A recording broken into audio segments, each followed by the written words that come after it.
тиктокер Аружан тағы да елді емес, енді Өзбекстанды шулатып жатыр.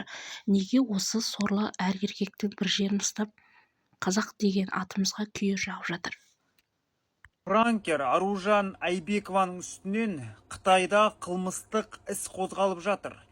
Қытайда да осылай әр еркектің бір жерінен ұстаймын деп сотталып кете жаздаған. Бірақ Қытай бір жолға кешірім беріп, сүмірейіп, қанша қазақтың алдында кешірім сұраған Аружанның басында ми жоқ екен, санасыз екен. Бір сөзбен айтқанда, енді мынау ісі ұят екен. Енді бұндай істі қайталамайды деп ойлап едік.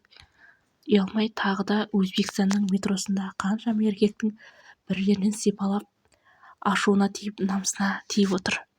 Ол қыз Қытайға барып, жігіттерін қолынан ұстап, немесе бір қызын телефонын алып, екіншісін қалтасына салып жіберіп, негізі мынау ұрлады деп, сондай пранктер түсірген болатын. Ал Қытайда ұрлық деген өте үлкен қатаң жазаланады, өздеріңіз білесіздер.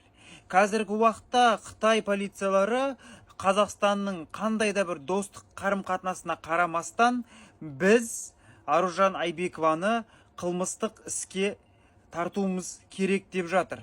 Себебі Қытайда жүргеннен кейін Қытайдың заңын құрметтеу керек деп жатыр. Сіздердің ойларыңыз қалай осы жайлы? Тағы да қандай пранкерлерді білесіздер шетелде сотталып кеткен? Естеріңізді түсіріңіздерші. Аружан Айбекова да соның жолын кешпекшісі ме? Оған дайын ба ол?